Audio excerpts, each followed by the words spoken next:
Bonjour à toutes et à tous et bienvenue sur les cafés Synapse, qui est finalement votre nouveau rendez-vous quotidien de 14h à 15h pendant toute cette période de confinement. J'ai envie de vous dire, on ne sait pas jusqu'à quand, mais surtout ce qui est merveilleux, c'est qu'après le confinement, il est possible que ça continue. Enfin, on ne sait pas encore pendant combien de temps. Aujourd'hui, on va vous parler du couple et de ses 4 phases avec mon ami Stéphane Bini. Salut Stéphane!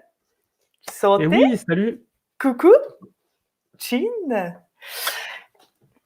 On me dit dans l'oreille digitale interne qu'aujourd'hui, tu fais tes 10 ans de couple. Et oui, exactement, 28 mars 2010, ça fait 10 ans, donc du coup, Bien vous joué. voyez, c'est le Santé. mug collector en effigie à cette belle période. Et voilà, donc joyeux anniversaire à nous. Eh ben bravo, joyeux anniversaire à vous. Alors avant de continuer sur le couple, je voudrais rappeler que demain, nous avons un rendez-vous avec Jando et Saïl qui vont vous parler de mindfulness, c'est-à-dire de pleine conscience. Et après-demain encore, nous aurons un rendez-vous avec Alain Héril et moi-même. Et nous allons vous parler de sexualité, c'est-à-dire vers une sexualité épanouie. Et pour avoir une sexualité épanouie, on va réfléchir à ce que ça engage. Et pour avoir une sexualité épanouie, on a le droit aussi de ne pas en avoir. Pourquoi pas? Revenons dans l'ici et maintenant et parlons du couple. Je suis Laure Roussel, je suis praticienne en thérapie brève, ce qui veut dire que je pratique notamment l'hypnose, la PNL, la DNR. J'ai une spécialité en sexothérapie et je passe la main maintenant à Stéphane Bini qui lui-même est praticien en thérapie brève.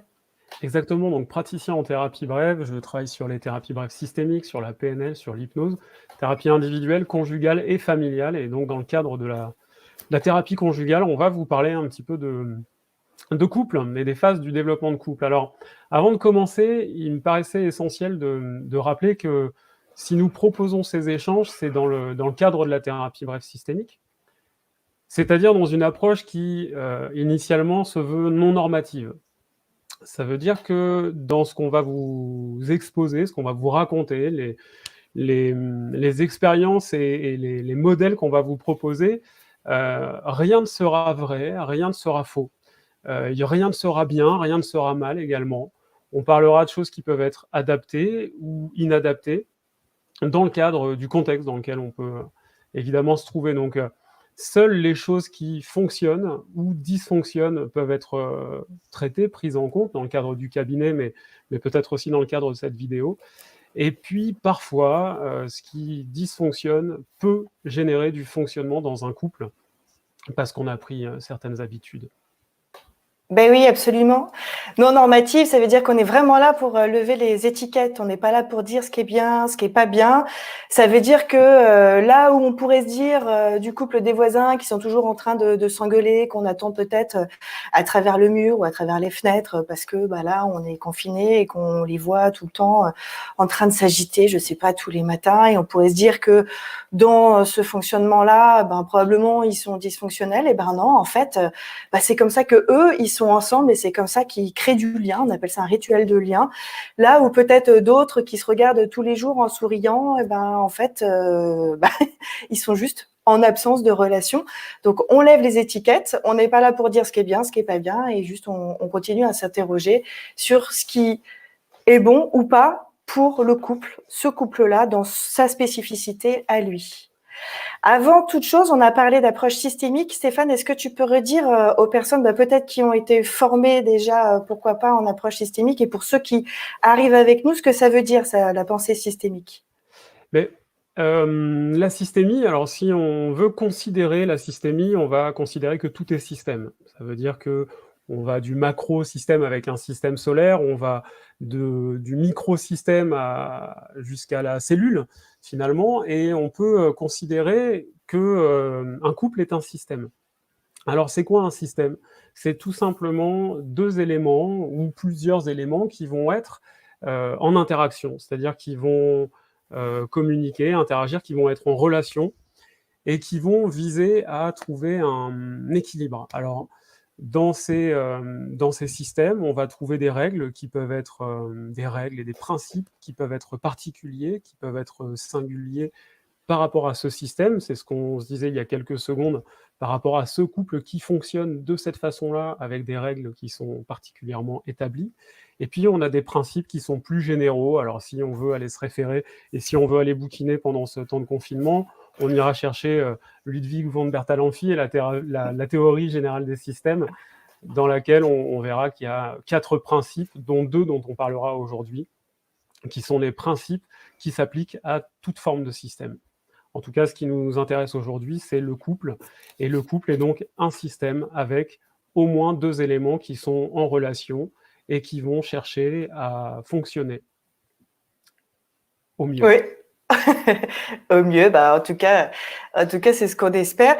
Je rappelle juste un petit chose, c'est que notamment quand on parle de thérapie de couple, l'objectif c'est pas forcément de faire en sorte que le couple y reste ensemble, mais c'est de réfléchir dans ces 2 systèmes qui vont cohabiter. Est-ce que justement ils vont être au mieux ensemble, ou est-ce que parfois pour ces 2 systèmes qui vont construire ensemble un nouveau système commun, pardon, je le remets dans le champ, est-ce que ce nouveau système est-ce qu'il peut exister ou pas?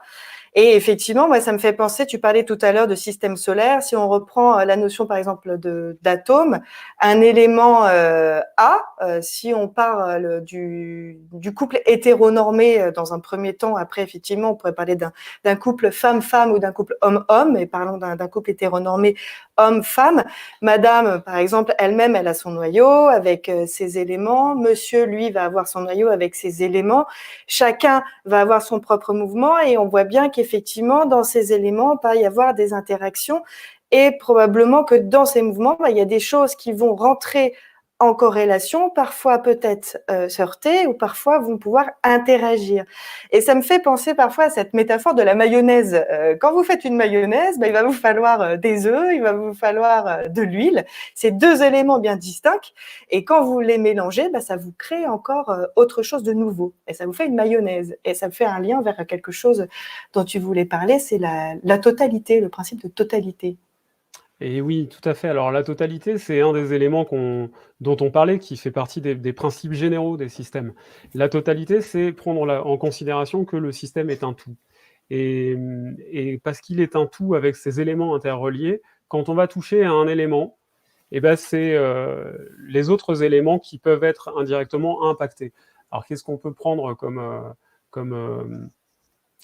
exemple? On prend une voiture. Une voiture, c'est plusieurs éléments interreliés, c'est des roues, c'est des suspensions, c'est un moteur, et on voit bien que si on appuie sur l'accélérateur à un endroit, le moteur va se mettre à bouger, à accélérer du coup, et les roues vont accélérer. Donc on voit bien que c'est un ensemble d'éléments qui enchaînent, vont bouger. Si le pneu crève, la voiture va se retrouver penchée, et les suspensions vont se retrouver sollicitées.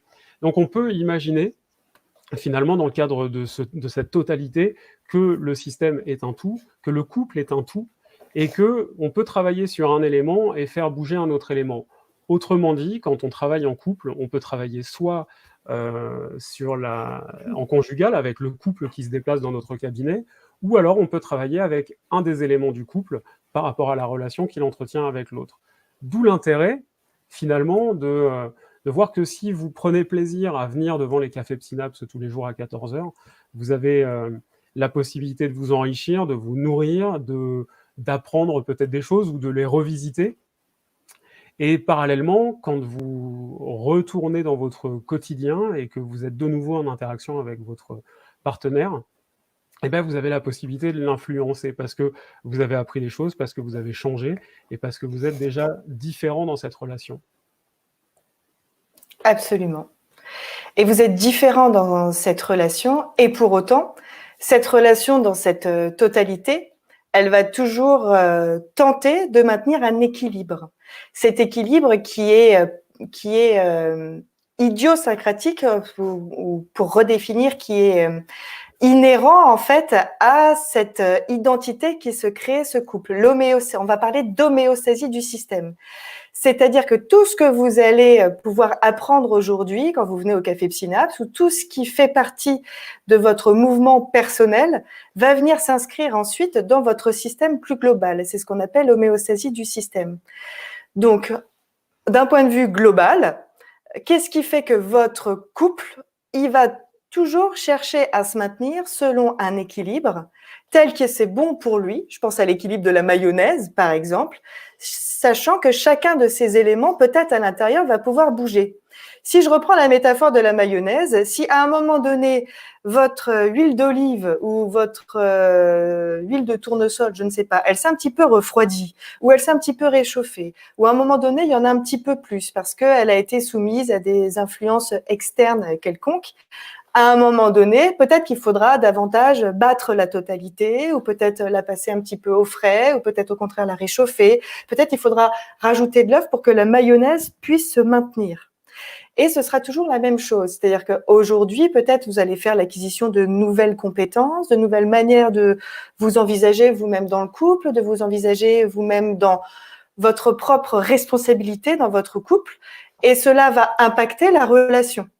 Il y a une métaphore que j'aime bien aussi qui prend une forme un peu d'élastique, comme ça, que vous pouvez facilement... Alors, je fais avec les moyens du bord, hein, je suis confinée, alors je ne sais pas si vous voyez ça bien, je vais essayer de le relever là, voilà. Lorsque on est en couple, voilà, en fait, on est dans un système comme ça, qu'on peut très bien représenter dans quelque chose comme ça qui fait qu'on est en relation. Donc parfois, quand tout se passe bien, bah, on est comme ça, on est collé, hein, comme une mayonnaise qui se passe bien, et puis il y a un moment donné, bah, il y en a un qui bouge, et puis il va tirer un petit peu. Alors peut-être que l'autre, comme il tire, on est en co-responsabilité, on est dans une totalité, bah, il y en a un qui peut décider de rejoindre l'autre, et puis du coup on reste tendu, et puis peut-être qu'on n'en a pas envie. Et puis bah, vous pouvez voir que quand on n'a pas envie, bah, moi j'ai la peau de mes doigts là, qui commence un petit peu à blanchir, et puis ça tire, peut-être même en fait ça me blesse un petit peu légèrement. Et puis peut-être que ça tire de plus en plus, et puis quand ça tire de plus en plus, bah, ouais, j'ai envie un peu de m'éloigner, parce que j'ai peur que ça me pète à la gueule. Et tout ça, ça crée en fait des interactions qui font que c'est plus ou moins douloureux, c'est plus ou moins compliqué. Et à chaque fois que l'un des deux des membres du couple bouge, bah, ça impacte sur l'autre et on est co-responsable. Et à chaque fois, ça fait quelque chose. Jusqu'à ce que potentiellement, bah, ça pète ou pas. Et on peut se demander effectivement si on a envie de rester dans le couple, dans la relation ou pas. On peut revenir avec Stéphane. Et oui, donc comme tu le disais, il y a un de ces maîtres mots en systémie, c'est la co-responsabilité. Alors c'est sûr que quand on est dans une situation de couple qui peut être tendue, qui peut être conflictuelle, on a une tendance à attribuer la faute à l'autre. On saura que nous, dans le cadre systémique, faute, c'est un terme qui est quasiment banni, en fait. Il n'y a pas de coupable, il n'y a pas de faute, il n'y a pas de fautif. On va parler plutôt de responsable et de co-responsable. On voit bien dans le jeu que tu as fait avec l'élastique, et j'ai un élastique virtuel, je ne sais pas si vous le voyez. Ah ouais, je le vois très bien, moi. Ben oui, évidemment, il suffit d'imaginer un petit peu. Ouais. On va se rendre compte que finalement, quand on est en train d'agir, alors il y a un doigt qui tire, il y a l'autre qui résiste, alors est-ce que c'est un qui résiste ou est-ce que c'est l'autre qui tire? Probablement pour que l'un puisse faire son action, il faut que l'autre soit en interaction avec lui. Et c'est dans ce sens qu'il n'y a pas un simple coupable ou un simple fautif, il va y avoir deux co-responsables. Et c'est vraiment un des mots-clés, c'est-à-dire que vous avez la possibilité, devant votre écran, de vous dire « Ah ben, c'est intéressant, on va travailler enfin sur notre couple », mais vous avez aussi la possibilité de dire, moi, en individuel, qu'est-ce que j'accepte, qu'est-ce que je tolère, qu'est-ce que je valide ou pas dans cette relation, et finalement, qu'est-ce que j'ai pu mettre en place ou pas, qui a permis à l'autre, à mon partenaire, d'interagir de cette façon avec moi, qui lui a permis de jouer ce jeu avec moi. Quels sont, par exemple, et c'est peut-être des questions que vous pouvez commencer à vous poser. Alors vous pouvez choisir de prendre un papier, un stylo, et puis au fur et à mesure que cette émission va se dérouler, on aura quelques exercices à vous proposer avec Laure. On peut, par exemple, se poser la question et peut-être écrire ou imaginer tout simplement, spontanément, quelles sont mes croyances vis-à-vis de moi en tant qu'élément d'un couple. Quelle qualité je peux avoir ou quelle qualité je n'ai pas. Je peux me dire non mais moi je suis pas fait pour la vie en couple, ou au contraire moi sans être en relation ou en couple, je ne me sens pas exister. Comment est-ce que je vois l'autre, comment je le perçois, comment je me fais une représentation du couple. Et j'ai un ami qui souvent me disait vivre à deux, c'est régler des problèmes qu'on n'aurait pas seul. Alors, si vous avez cette croyance sur les couples, sur ce que c'est qu'un couple, bah, vous allez très probablement contribuer, volontairement ou pas, et très probablement inconsciemment, à créer des problèmes. Parce que si vous n'avez pas de problème, vous n'avez pas de raison d'être en couple. Vu que la croyance de base est la suivante, vivre à deux, c'est résoudre à deux des problèmes qu'on n'aurait pas seul. Si vous avez déjà des questions par rapport à ça, si vous avez déjà des choses qui émergent par rapport à vos situations personnelles ou vos situations de couple, elles sont évidemment bienvenues. Alors, j'en profite pour regarder. Tu voulais dire quelque chose, Laure? Non, rien de particulier. Si ce n'est que là, comme on est dans l'approche non normative, on a naturellement échangé sur le fait de lever l'étiquette sur des comportements de type engueulade ou là, je pense à la croyance de ton ami qui emmène peut-être à générer ce type de comportement. Il y a aussi des croyances qui emmènent plutôt des comportements plus jugés dans l'inconscient collectif comme positifs. Voilà, on n'est pas obligé de s'engueuler pour être bien dans son couple. Hein, je sais le rappeler, mais bon, encore une fois, il n'y a pas de jugement là-dessus. Chacun se vit dans son couple comme il en a envie. D'autres ont la croyance que effectivement, voilà, être en couple quoi qu'il en coûte. Ça me fait penser un petit peu à ce qu'on a entendu récemment sur nos chaînes, quoi qu'il en coûte. Ou au contraire, c'est être en couple, c'est l'objectif ultime. Vivre seul, c'est bien triste. C'est dans la nature humaine de vivre ensemble. Donc bon, après, c'est chacun voit midi à sa porte, comme disait ma grand-mère. Alors, ça nous amènerait bien loin de savoir si c'est effectivement naturel de vivre en couple ou pas. Le fait est que ça fait quand même quelques centaines d'années que ça existe, cette histoire, et qu'on a probablement intérêt à s'adapter, d'autant plus que là, on est confiné, qu'il va falloir probablement faire quelques efforts ou quelques compromis pour certains. Voilà. Ah bah là, écoute, je vois des questions. Là, je vois Monique qui écrit « Moi, j'ai une forte croyance que je n'ai pas besoin d'un homme dans ma vie pour me rendre heureuse et du coup, à chaque relation, dès que ça ne me convient pas, je le quitte. » Ben, je te remercie beaucoup, Monique, pour ce partage. Je me permets de te tutoyer. Ah bah, d'ailleurs, ça arrive sur le synthé. Bah, c'est merveilleux. En fait, tu fais une introduction vers les différentes phases dont on va parler tout à l'heure. Bah, tu as tout à fait le droit d'avoir cette croyance. Ça t'appartient parfaitement bien. La question, c'est de savoir, est-ce que c'est une histoire de passage à la phase d'après? Est-ce que c'est une histoire de fusion, de désillusion, d'équation? On va en parler tout à l'heure, de 1 plus 1 égale 1 ou 2 ou 3. Qu'est-ce qui est le mieux pour toi? C'est à toi de voir ce qui serait le mieux.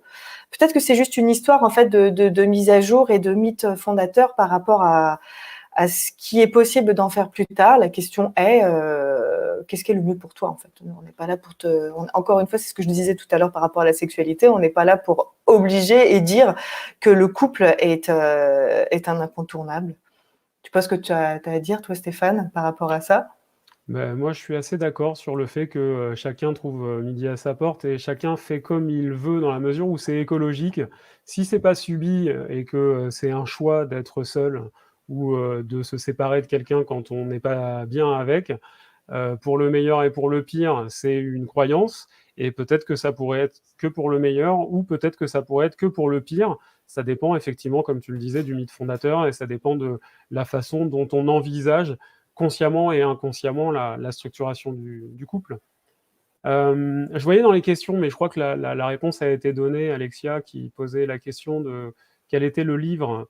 Alors, un livre de référence, ça va pas forcément être très digeste, mais ça peut être quand même sympa. C'est effectivement, et je crois que Vincent répond, La théorie générale des systèmes de Ludwig von Bertalanffy. C'est bien, c'est le moment de le lire. Le truc est gros comme ça. C'est éclatez-vous bien. Et mais puis, oui, c'est sympa. Ouais, il est sympa. Ouais, mais bon, je vois là Enrique qui demande comment amener alors la co-responsabilité à quelqu'un qui ne le perçoit pas.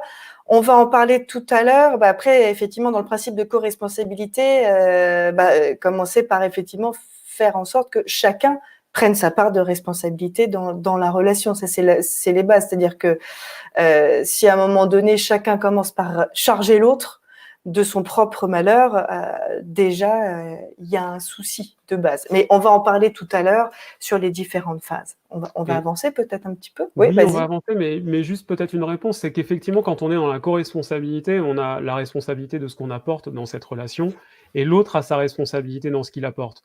Mais si lui ne veut pas le percevoir, quelle est ma responsabilité quand j'accepte que lui ne l'aperçoive pas, finalement? Et qu'est-ce que j'accepte dans le cadre de cette relation?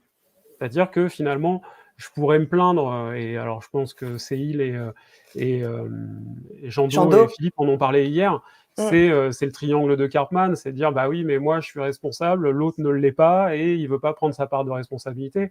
Bah oui, mais jusqu'où et jusque quand j'accepte, que l'autre ne prenne pas sa part finalement? Et c'est peut-être, un des enjeux de la systémie que de voir que finalement, on peut comprendre et finalement choisir d'accepter ou pas ce genre de situation. Est-ce qu'il est écologique pour moi de rester en relation avec quelqu'un qui ne prend pas sa responsabilité dans cette relation? Voilà, Oui, c'était une petite, tout à réponse comme fait. ça. Et on va y revenir aussi tout à l'heure, c'est qu'il y a peut-être à un moment donné la question de comment je me mets en communication, moi, qui fait que l'autre reçoit ce que j'émets comme message de cette manière-là. Peut-être qu'il y a une autre manière de communiquer pour que l'autre puisse se mettre en responsabilité également. Ouais, on va avancer et il est probable que on nous Mais dit dans l'oreillette que nous sommes déjà à 20 minutes dans l'oreillette visuelle. Parce mais qu'on oui. fait de la Alors, synesthésie. il y avait un petit exercice qu'on avait prévu justement avant d'entamer les 4 phases, Laure. Ouais, Les 4 phases du couple, alors on peut les nommer, hein, très vite fait, on va voir parce qu'on va revenir dessus. On va voir qu'il y a 4 phases, c'est l'illusion duel, on va parler de folie amoureuse ou d'externalisation des responsabilités, ce sera la 2e phase. La 3e étant la désillusion et la 4e étant l'accommodation ou le deuil de l'idéal. Donc on reviendra un petit peu plus précisément sur ces 4 phases. Maintenant, on s'était donné peut-être un petit exercice, étant donné qu'on sait que finalement on a une responsabilité et qu'individuellement on peut agir sur cette relation, bah, la question c'était, peut-être de voir justement, comment on peut travailler sur cette relation. Qu'est-ce que tu en penses, Laure? bah, tout à fait. Et Lançons-nous. donc Alors, ce qu'on voudrait vous proposer déjà, c'est juste pour vous mettre dans un premier mouvement. Nous avons tous en tête une relation. Alors peut-être vous êtes déjà en couple, peut-être vous ne l'êtes plus, ou peut-être si vous n'êtes pas dans un couple de type amoureux, bah bravo, ouais, félicitations. Il y a aussi le couple royal. En tout cas, ce qui nous intéresse maintenant, c'est que vous pensiez justement à cette relation pour laquelle vous avez en tête un litige en particulier ou un sujet sur lequel vous êtes encore un petit peu contrit ou encore un petit peu agacé ou encore un petit peu empreint d'une forme d'émotions amères ou limitantes. On parle de limitant, nous, si on lève l'étiquetage de ce qui est positif ou négatif, en tout cas qui vous pose un souci. Et simplement laissez un temps pour vous, installez-vous, ou alors prenez un papier si vous voulez avoir l'occasion d'y réfléchir un peu plus calmement plus tard, ou simplement proposer cet exercice à quelqu'un que vous connaissez, soit dans votre cabinet, soit un couple d'amis, je ne sais pas. Et ce qu'on voudrait vous poser comme question, c'est en quoi cette personne, votre partenaire, lorsqu'elle vous propose cette réaction, dans ce moment de conflit, vous apparaît-elle comme complètement étrangère à vous? Comme si, limite, elle venait d'une autre planète. C'est complètement incompréhensible ce qui se passe quand ça se passe.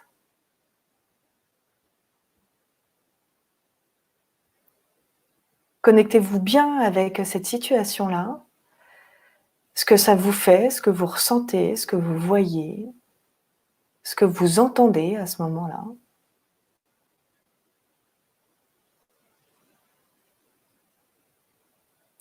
Et qu'est-ce que vous apprenez à ce moment-là de cette différence?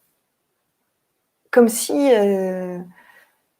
cette différence vous emmenait un peu dans un voyage, dans une terre inconnue et que ça vous permettait d'apprendre quelque chose.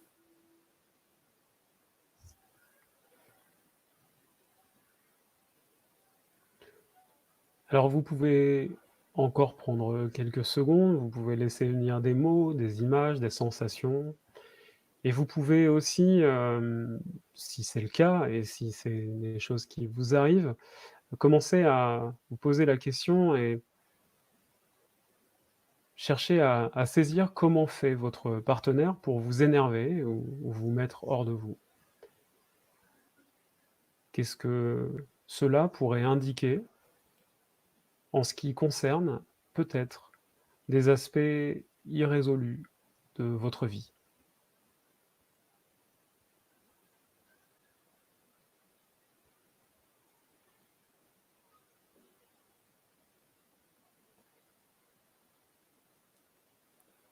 Et alors que cela continue simplement à pousser ou à germer en vous,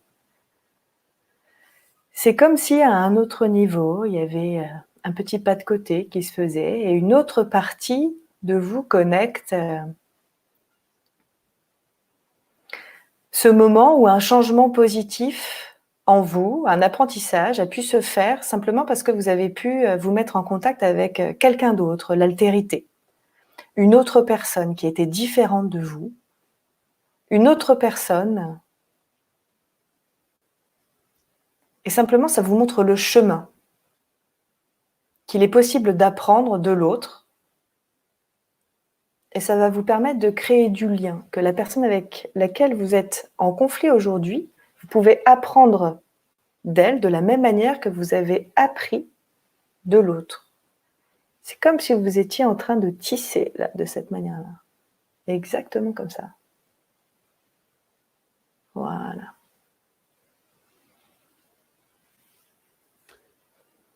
Et parce que la situation peut partir d'un conflit, mais parce que la situation peut aussi, être nourrie par des éléments positifs, peut-être aussi percevoir quels sont les traits de caractère ou les habitudes de votre partenaire que vous aimeriez développer davantage dans votre propre vie. Commencez à imaginer ce qui peut vous inspirer chez l'autre et simplement savoir ce que l'autre sait faire également pour, vous aider à bien vivre cette relation.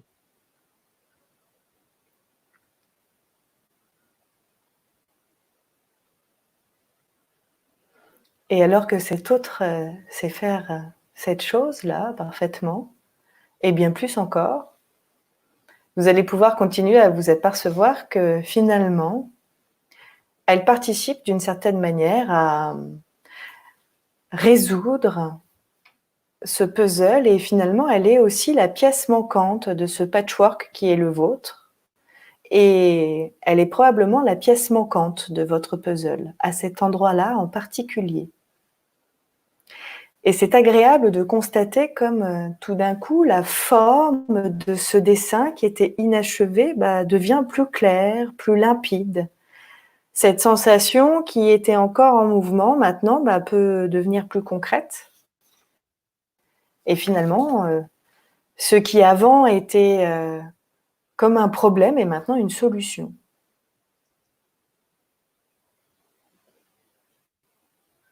Et vous venez d'apprendre quelque chose, enrichi de l'autre.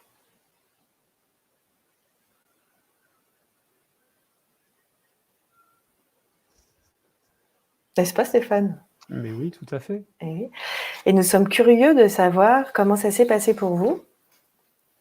Et finalement, à quoi ressemble votre puzzle aujourd'hui alors qu'il est probablement en train de se finir?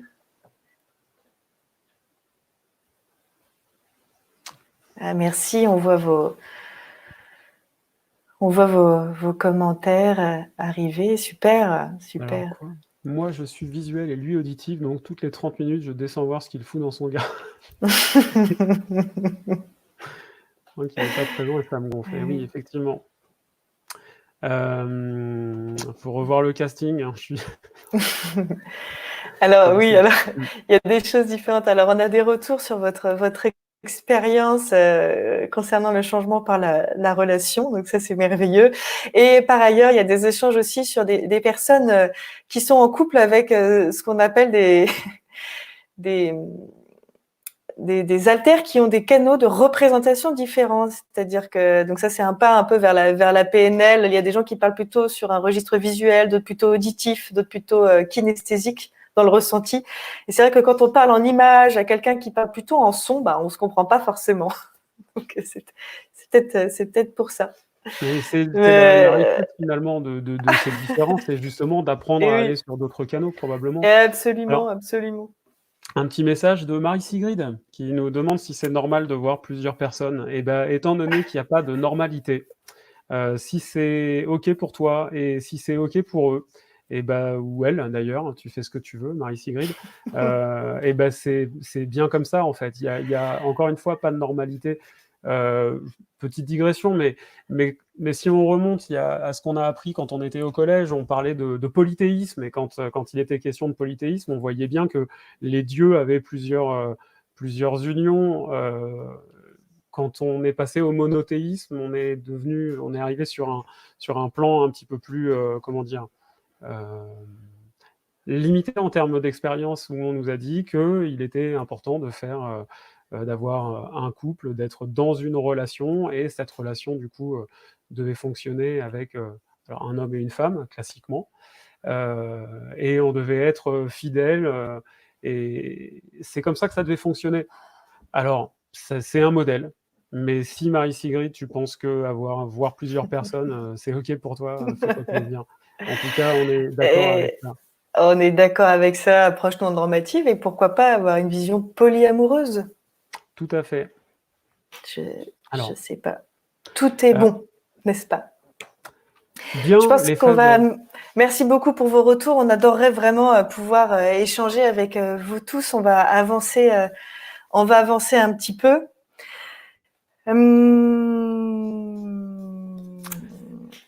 Où en sommes-nous? J'en Eh ben, le suis. modèle, Eh bien, on a choisi effectivement ce modèle. ben oui, avançons sur le modèle. Alors effectivement, on voulait vous proposer un modèle qu'on a choisi parmi tant d'autres. Il y en a plusieurs, mais notamment il y a le fameux modèle en 4 phases de couple Thierry et Karine Alberne, qui sont respectivement psychiatres et pédopsychiatres. Ils sont experts en thérapie familiale, et donc ce couple nous a développé un modèle en 4 phases dont on a parlé tout à l'heure. La première phase, c'est donc la phase de l'illusion duel, qui répond à l'équation 1 plus 1 égale 1. C'est la phase de la rencontre, c'est ce qu'on appelle, c'est l'âge d'or, c'est la fusion. C'est le moment où quand tu te rends compte, tu as l'impression que tu fais qu'un avec l'autre. C'est le moment de la folie, c'est le truc où tu as l'impression que tu as 14 ans pour toute ta vie, que tu rencontres l'autre, que tu as 14 ans, que tu as 20 ans, que tu as 30 ans, que tu as 18 ans. Oui, tu peux rire, Stéphane Vini, que tu as 40 ans, que tu as 60 ans.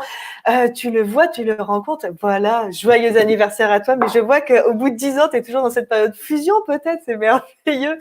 Eh Peut-être. ben oui, c'est un moment où tu dis la même phrase en même temps que l'autre, ou en tout cas, tu crois que tu le dis. Peut-être que ce n'est pas vrai, mais en tout cas, tu en as la sensation.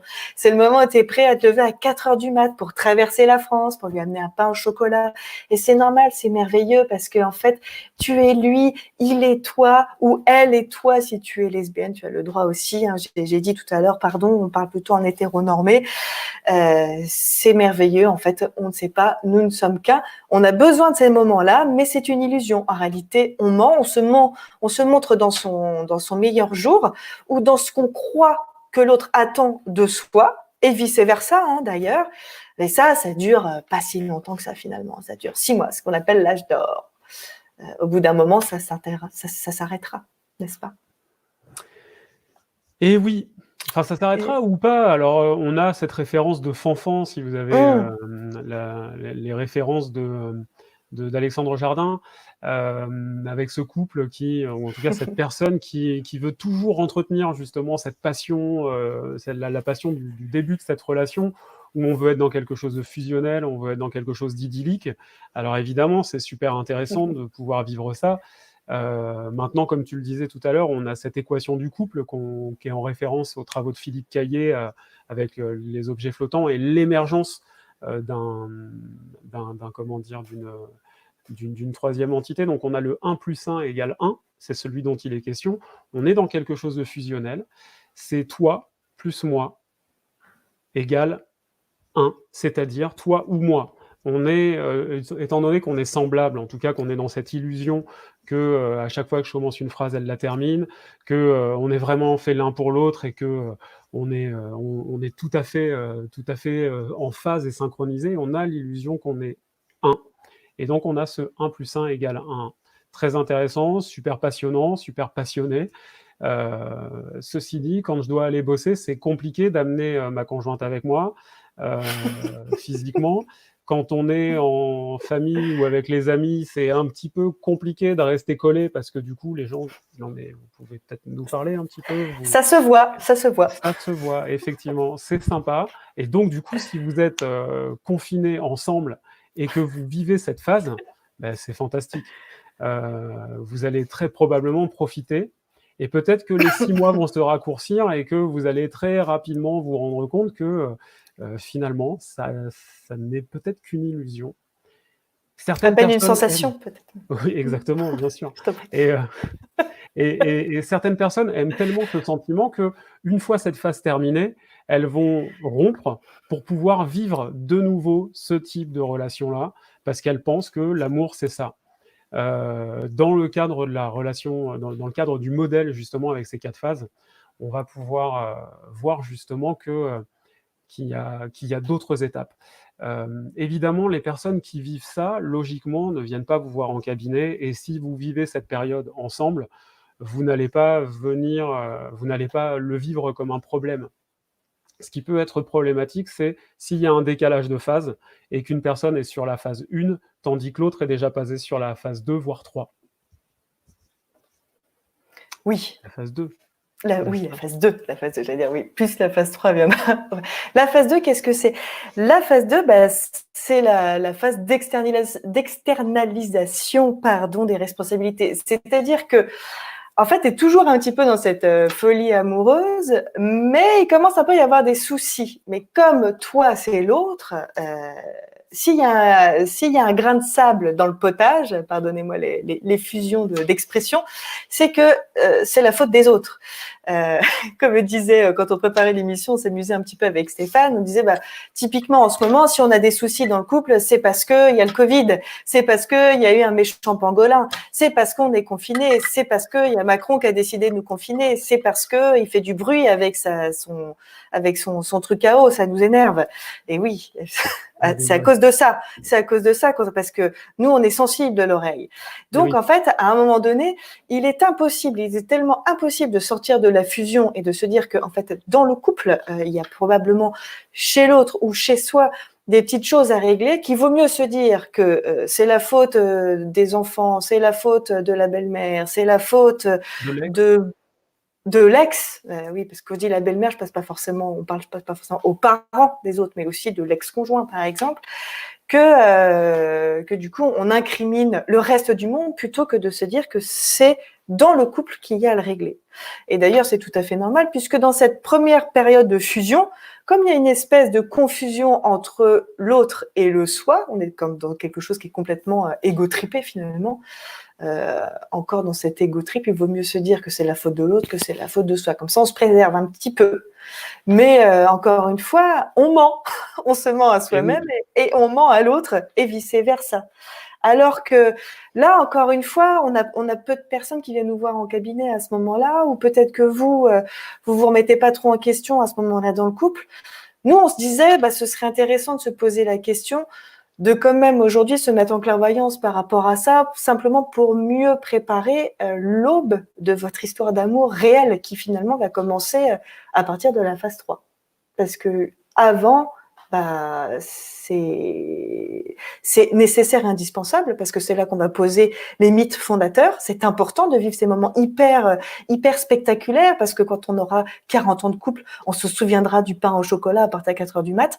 Mais pourtant, le vrai couple, il commence à la phase 3. Et la phase 3, à toi mon bébé. La phase 3, c'est la désillusion. Alors, comme on a vu dans les phases précédentes, on était sur du 1 plus 1 égale 1, donc on était dans quelque chose de fusionnel. La phase 2 nous a apporté le fait que on était un face aux autres, ce qui veut dire qu'en relation avec les autres, on voyait que si le dysfonctionnement arrivait, il venait de l'extérieur. Maintenant qu'on commence à y voir un petit peu plus clair et que probablement parce que le Covid ne semble pas atteindre les yeux, il est possible de les ouvrir sur l'autre.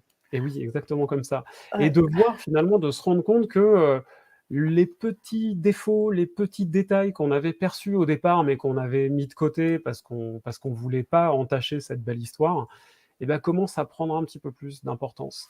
On commence à en voir davantage et peut-être de plus en plus et peut-être de trop finalement. Donc on arrive sur cette troisième phase qui va commencer à nous désolidariser. On va passer du 1 plus 1 égale 2, c'est-à-dire 1 plus 1. En gros, toi plus moi égale toi plus moi. Et là où on ne faisait plus qu'un, eh ben, on s'est de nouveau dissocié pour s'éloigner. Alors, s'éloigner, c'est prendre en compte les différences de l'autre, c'est voir comment on va pouvoir apprendre à fonctionner ensemble, vu que maintenant il y a un autre qui n'est pas moi, mais de quelle manière on va pouvoir le faire? Si on se focalise sur les défauts, on risque finalement de prendre trop d'éloignement. Soit on va avoir déjà des enfants, soit on va avoir déjà des engagements dans cette relation et on va se dire: «Bah, tant pis, on reste ensemble, mais on est coloc». Soit on va s'éloigner et la relation pourrait s'arrêter à ce niveau-là parce que, bah, si on n'est que 1 plus 1, et bah, il y a beaucoup moins d'intérêt. Exactement. Et je vois que les questions justement sur comment faire, commencent à affluer à ce moment-là et il nous reste plus que 20 minutes. Mais oui, Donc on va un petit peu passer une vitesse et on va accélérer un petit peu et du coup, je sais que vous allez être attentifs. Prenez vos stylos. On va vous proposer une petite suite d'exercices. Peut-être vous pouvez prendre des notes dès maintenant parce qu'effectivement à ce stade de la désillusion, vous pouvez, vous poser des questions en couple, soit chacun de votre côté, soit à 2. Et il y a une première petite chose pour vous motiver aussi, pour continuer à vous interroger sur ce que vous avez envie de faire ensemble. Il y a des questions que vous pouvez vous poser déjà pour tester la qualité de votre relation et pour pouvoir motiver l'envie de continuer à la nourrir et à passer justement aux étapes d'après. Dans ces questions, vous pouvez commencer par vous demander qu'est-ce que cette relation vous apporte aujourd'hui ? De manière factuelle, pourquoi pas, mais aussi de manière émotionnelle, de manière symbolique, pourquoi pas. Stéphane, si tu veux compléter, je te laisse voir. je ouais, je te On laisse. vous laisse y réfléchir. Et puis voilà, vous pourriez noter ça pour vous-même, pour avoir ça comme outil pour chez vous pour maintenant, et puis pourquoi pas pour après.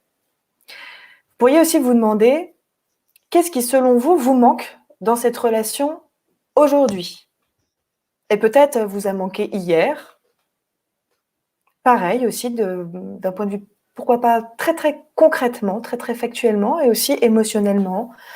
En termes de temporalité, pourquoi pas, en termes d'espace, en termes de projets aussi. C'est intéressant de savoir, est-ce que vous avez des projets en commun ? Vous pouvez aussi parler de sexualité. C'est intéressant de vous dire, tiens, quels sont vos désirs aux uns et aux autres ? On n'a pas forcément les mêmes envies. Et parfois, c'est important de se poser ces questions-là, factuellement, pour pouvoir ne serait-ce que se confronter à une réalité de ses désirs. Jean Do parlait hier de faire un pas vers son intimité, savoir exprimer ses besoins avec assertivité. Assertivité, ça veut dire faire un pas vers soi et dire avec bienveillance, clairvoyance, ce dont on a besoin pour soi-même. Et ensuite, demandez-vous qu'est-ce que vous pourriez faire vous-même pour nourrir davantage cette relation-là ? Dans ce qui est motivant pour vous, parce que probablement elle a de l'importance. Et c'est une manière un peu de faire un état des lieux de là où vous en êtes, en fait.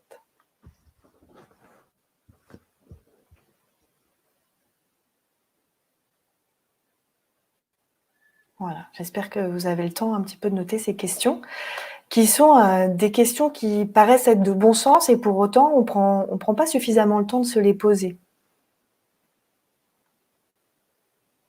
Et puis, une fois qu'on a fait un peu cet état des lieux, de qu'est-ce que ça nous apporte, de qu'est-ce qui nous manque, de qu'est-ce qu'on peut faire pour nourrir la relation, peut-être du coup de se dire qu'est-ce qu'on aimerait que l'autre apporte. Ça ne veut pas dire que l'autre peut le faire, mais dire qu'est-ce qu'on aimerait bien demander à l'autre. Ça ne veut pas dire qu'il doit le faire, hein, mais c'est encore une fois exprimer son besoin. Ce serait intéressant de se dire comment l'autre pourrait ressentir, comment on s'adresse à lui. Je vais te laisser dérouler ça peut-être, Stéphane. Oui. Alors, cette fois-ci, vous pouvez de nouveau écrire, si vous le souhaitez, prendre les 3 points qui sont assez finalement rapides, et puis vous pourriez, si vous le souhaitez, accepter de fermer les yeux. Vous pourriez imaginer cette relation, votre partenaire, ou peut-être, parce qu'on peut l'élargir finalement, à une relation, à une personne avec laquelle vous pourriez être en conflit, ou dans une relation délicate. Voilà. Si on revient sur le couple, vous pouvez imaginer un dialogue avec cette personne, vous pouvez voir cette personne face à vous, vous pouvez entendre ce dialogue, vous pouvez entendre votre voix, le timbre de votre voix, vous pouvez vous focaliser sur les différents éléments qui finalement contribuent à alimenter ce dialogue. Vous pouvez voir la réaction de cette personne en face de vous. Et puis vous pouvez maintenant imaginer, comme s'il était possible de s'extraire de sa corporalité, de sa propre corporalité, pour finalement vous mettre à la place de l'autre. Vous devenez cet autre, et vous avez la possibilité de vous percevoir. Vous percevoir parler de cette façon-là, peut-être avec un ton plutôt hautain ou péremptoire, vous parlez fort, vous criez, vous avez un regard noir. Concentrez-vous sur ce que vous percevez de vous, finalement, quand vous êtes à la place de l'autre.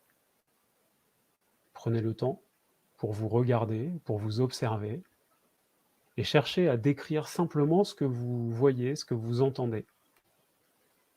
Vous pouvez vous percevoir légèrement manipulateur, ou imaginer que vous en faites de trop, ou peut-être agressif, quelque chose que vous n'aviez pas perçu d'où vous étiez. Mais maintenant que vous êtes à la place de l'autre, vous pouvez également vous concentrer sur ce que vous ressentez à la place de votre partenaire maintenant. Prendre le temps d'identifier ses sensations, ses émotions, peut-être aussi ce dialogue interne, ce que vous êtes en train de vous dire par rapport à ce que vous vivez dans cette posture-là. Et voir que vous vous sentez peut-être sur la défensive par rapport à cet autre qui vous semble agressif, que vous perdez de la confiance, que la relation, ou en tout cas la situation, devient inconfortable, pour finalement quitter cette posture et revenir de nouveau à votre place. Et en revenant à votre place, vous posez la question, maintenant que vous avez pu appréhender la perception et le ressenti de l'autre, vous demandez ce que vous allez pouvoir faire de différent pour pouvoir nourrir différemment cette relation.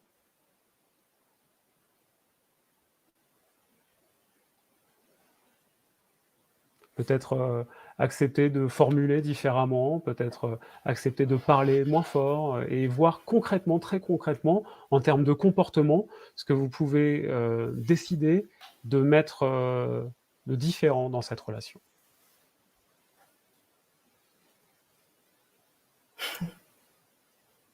Prendre quelques secondes encore, et puis finalement peut-être enchaîner, parce que je crois qu'il nous reste peu de temps pour Oui. Et oui, travailler oui. sur la dernière phase. Et oui, absolument. Et en fait, ce sera quelques secondes de temps en loge. Peut-être vous terminez maintenant, alors qu'en perception, ce sera une infinité de temps pour vous, comme on dit en hypnose. Et oui, il nous reste 11 minutes pour terminer. Nous allons vous parler maintenant de la dernière phase, qui est la phase qu'on appelle d'accommodation, ou du deuil de l'idéal. Et en fait, c'est simplement le moment où on passe vraiment à l'équation 1 + 1 = 3. C'est la fameuse mayonnaise, où effectivement, on prend bien la mesure que l'entité couple existe et pour cela, peut-être que c'est le moment de toujours trouver des réajustements, toujours trouver des règles d'entente collective. Et pour ça, on a des petites propositions à vous faire, des exercices, et notamment dans ce cadre de confinement, en fait, on voulait vous proposer des choses indépendamment du fait que le temps de parole est toujours nécessaire. Restez en fait toujours en communication. Et dans ce moment de confinement où parfois communiquer est peut-être plus délicat que d'autres, parce que d'habitude, encore une fois, peut-être qu'on se voit qu'1 heure ou 2 heures par jour, et puis là, c'est 24 heures, et puis parfois les espaces sont plus ou moins petits, et puis en plus parfois on a les enfants, et puis parfois on a son chat, et puis je sais pas. On se posait la question de définir les règles de vivre ensemble. Comment ça se passe pour vous? Avec Stéphane, on se demandait, peut-être qu'au quotidien, c'est un tel qui fait les courses, c'est un tel qui s'occupe des enfants, c'est un tel qui fait à manger, c'est un tel qui travaille, je sais pas. Peut-être que là, ça se passe différemment. Est-ce que vous en avez parlé entre vous? Est-ce qu'il y a un contrat? Alors, ça fait un peu procédure riel, je sais pas, je sais plus comment je sais plus comment on le conjugue. On peut râler à propos de la On procédure. peut râler à propos ou alors, bon bref, peu importe. Mais c'est intéressant de vous dire, tiens, est-ce que vous l'avez reposé là? Parce que quand le contexte change, les règles changent peut-être. Exactement. Exactement, parce que en fait, quand vous êtes vous avez pris votre rythme de croisière, vous partez tous les jours, à la même heure pour aller bosser, vous rentrez tous les jours à la même heure, vous avez des tâches qui sont définies, monsieur ou madame, s'occupe des enfants, s'occupe des tâches ménagères. En fait, on a plein de choses qui sont prévues, et parce qu'on a cette tendance à créer des automatismes, parce qu'on a cette tendance à prendre des habitudes et à devenir ce qu'on appelle inconsciemment compétent, on est inconsciemment compétent pour faire toutes ces tâches. Donc on n'y réfléchit plus. Mais comme tu le disais il y a quelques secondes, quand le contexte change, il est possible que cette compétence inconsciente devienne une incompétence inconsciente. Et c'est là où une incompétence consciente, si ça commence à poser des problèmes, qu'on s'en rend compte et qu'on s'en parle. Donc dans cette nouvelle phase, où on est sur du 1 plus 1 égale 3, c'est-à-dire toi plus moi plus le nous, on a effectivement cette émergence, on a besoin finalement de faire exister le nous. Et le nous, dans ce contexte qui change, va avoir besoin de s'appuyer sur des nouvelles règles. Qui fait quoi, quand, à quelle heure, où, à quel moment. Absolument. Je lis justement des commentaires sympas. On a fait un avenant au contrat pour cause de catastrophe sanitaire, Manolo. Exactement. Eva qui dit contrat modifiable avec des nouveaux alinéas. Super. Souvent aussi, on reproduit le couple de nos parents. Oui, à vous de voir ce qu'il fait. Moi, je connais un couple qui m'est très proche. Madame avait tendance plutôt à faire les courses et à faire à manger pendant très très longtemps. Et là, il se trouve que pour cause d'une grande opération au genou, elle ne fait plus à manger. Monsieur s'est mis à la cuisine et fait des recettes extra, parfois un peu trop épicées, je crois comprendre. Et c'est le moment d'une nouvelle complicité. On n'est pas à l'abri de bonnes surprises. Donc finalement, ça renouvelle aussi ce qui se passe dans le couple. Un autre outil qui pourrait être sympa aussi, puisqu'on est confiné, donc ça augmente les états internes et puis parfois on est un peu plus tendu. Il y a un petit outil qui s'appelle couper le contact. C'est-à-dire qu'en fait, on a le droit à chaque instant de dire, tu sais quoi, là, je m'extrais de la relation parce que tout ce qui va se dire là dans les minutes qui vont suivre, je vais pas le penser et je vais parler avec des vipères. Moi, j'aime bien faire des petits outils un peu marrants comme ça, tu vois. Genre, hop, je fais des petites cartes bisous. Ça s'appelle couper le contact. Donc, tu vois, là, c'est bisous. Je sors mon petit carton rouge. C'est-à-dire, voilà, c'est en gros, je t'aime et je t'adore. Mais là, en fait, je coupe le contact. J'arrête de te parler. Carton rouge. J'arrête. Je sors. Pouf, je me mets de côté.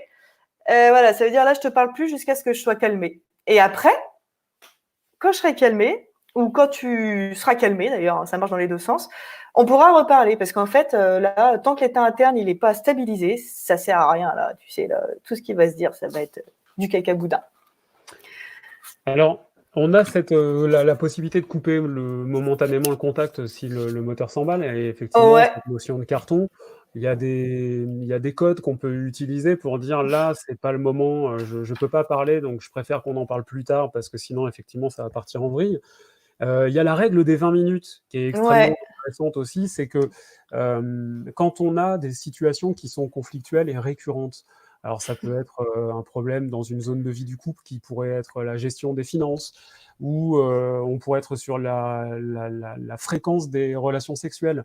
Quand on a besoin d'en parler, et ben, il y a une personne qui va avoir l'impression qu'on en parle toujours, et l'autre qui va avoir l'impression qu'on n'en parle jamais. Le problème, c'est que probablement que l'une et l'autre ont raison, c'est-à-dire qu'on en parle toujours et jamais, parce que finalement c'est subjectif et que ça reste un point de vue. Le but du jeu, c'est de prendre 20 minutes et de se dire, pendant ces 20 minutes, on va en parler. Étant donné qu'on est confiné, étant donné que les process peuvent s'accélérer, que le temps peut s'accélérer, qu'une relation peut s'améliorer ou se dégrader plus rapidement, et ben finalement, on a la possibilité de voir qu'un problème peut s'amplifier. Et vu que la personne va avoir, une des personnes va avoir l'impression qu'on en parle toujours et l'autre jamais, et ben là, on va se prendre 20 minutes. Ce ne sera pas subjectif, ce sera du temps d'horloge, et on sera vraiment sur quelque chose qui va nous permettre de discuter. Alors, on peut discuter de ce qu'on a dit, de la fréquence des rapports sexuels, de l'ordre des tiens, qui va faire les devoirs avec les enfants, comment on éduque nos enfants. On peut penser plein de finalement de zones de vie du couple. Et absolument. Ouais, Et à propos des 20 minutes, il nous reste 5 minutes, mon et oui. camarade. On Et pourrait il nous peut-être reste 5 parler du minutes. portrait chinois. 3 minutes de portrait chinois. Allez. Et ouais, on a un petit jeu exercice sympa à faire en couple qu'on aime bien avec Stéphane. Ça permet de rétablir du lien et puis d'être un petit peu clairvoyant sur la vision qu'on a de l'autre, la vision qu'on a de soi et la vision qu'on a du couple. Alors, bah, c'est très simple, le portrait chinois, vous connaissez, c'est si tu étais un animal, tu serais un parce que, et si j'étais un, je serais parce que, et si nous étions un, je serais parce que. Alors, à toi, vas-y, commence. Alors, si Un petit j'étais un exemple. animal, probablement dans notre relation de couple à nous, hein, si j'étais Oui, amical, hein, bien sûr. Alors, l'affaire, amical, elle est hein, je amicale, hein, rappelle parce que j'ai pas qu'il envie est en d'avoir des couple depuis problèmes. 10 ans. Bien, bon. Donc en fait, si j'étais un animal, je serais probablement l'oie sauvage, parce que j'ai découvert ça au travers d'une expérience avec Jean Do, de mon animal totem. Yes. L'oie qui est un animal fidèle, loyal, qui protège ses enfants, donc ça, ce serait probablement moi, j'aime cette idée. Ok. Qu'est-ce que tu serais, Laure? Laure, je crois que tu étais chouette. J'aimais bien l'idée de la chouette. Ouais, parce qu'avec ses grands yeux, là, effectivement. Et puis t'es chouette parce qu'on rigole tout le temps avec toi. C'était un petit peu l'idée. Mais si on devait s'occuper de s'intéresser à notre couple, je dirais moi pangolin. J'aime bien le pangolin parce que c'est de là que démarre le virus en fait, et que le virus, parce qu'il y a aussi Laurence, il y a aussi Elodie. Qui travaillent avec nous sur ces questions-là, et ben le pangolin, en fait, il symbolise la possibilité de répandre finalement ce virus de la systémie pour qu'on puisse tous apprendre à travailler en harmonie. Voilà, c'était un petit peu ça mon portrait chinois. Le pangolin, je me demande si je vais pas tousser pour commencer. À un Ouais. médecin de la cam. Ok, alors du coup c'est à moi. Alors très bien, très bien. Donc si tu étais un animal, je dirais que tu es un teckel à poil dur, parce que voilà, parce que c'est C'est la un coupe de petit chien de chasse qui a le poil court comme ça, comme toi, qui est extrêmement dynamique, efficient, rapide, que quand tu l'envoies chercher une info, il y va, c'est sûr, il ramène, il est hyper rapide, efficace, on adore. Il est hyper dynamique comme ça, tu vois, il est hyper joyeux, dynamique. Je pense que si j'étais un animal, moi je serais une girafe rapport à ma carnation, n'est-ce pas? Puis à mon grand cou et à mon grand corps. Je ne sais pas si je me sors du loft. Et si nous étions un animal, tous les deux, je vais prendre un animal humain. Je dirais qu'à tous les deux, nous serions Freddie Mercury avec beaucoup de dents, parce que à nous deux, we will rock you. Oh là là, putain, heureusement que c'est la fin. Alors, Voilà, il ne reste plus qu'une minute, mon petit chat. juste pour vous dire que finalement, c'est un exercice que vous pouvez faire. Alors nous, en cabinet, on le fait évidemment différemment avec la Oui. possibilité de filmer. Le but, c'est que chaque individu travaille sur une question. Alors, ça peut être un animal, ça peut être une chanson, ça peut être un film, un végétal, un minéral, une saveur. Vous pouvez imaginer votre petit bac et faire ce que vous voulez par rapport à ça. Mais ce qui est intéressant, c'est que chacun le fasse de son côté et que vous mettiez ensuite en commun pour pouvoir justement communiquer autour de votre couple et la façon dont vous vous percevez l'un et l'autre. Voilà. Et oui, absolument. Merci beaucoup, Stéphane. Tout à fait sur le et après, tout ce qu'on s'est dit aujourd'hui, ça concerne le couple et pourquoi pas peut-être parents-enfants, peut-être avec vos amis. Vous pouvez en parler de couple, vos amis couple et puis peut-être après en cabinet. C'est le mot de la fin. Merci encore à toutes et à tous pour vos partages, vos apprentissages. Comme disait ma grand-mère, t'as mis les pieds dans le plat, rajoute-y des couverts. Demain, mindfulness et pleine conscience avec Jando et Saïl. Après-demain, Ala Eril et moi-même. Pour une sexualité encore plus épanouie, ou peut-être épanouie tout court, ou à vous de voir comme vous voulez. D'ici là et d'ici à demain, pensez bien à libérer votre potentiel, ou tout simplement continuer à faire ce qui fonctionne. Allez, salut les psydaptiens et salut à tous, à très bientôt.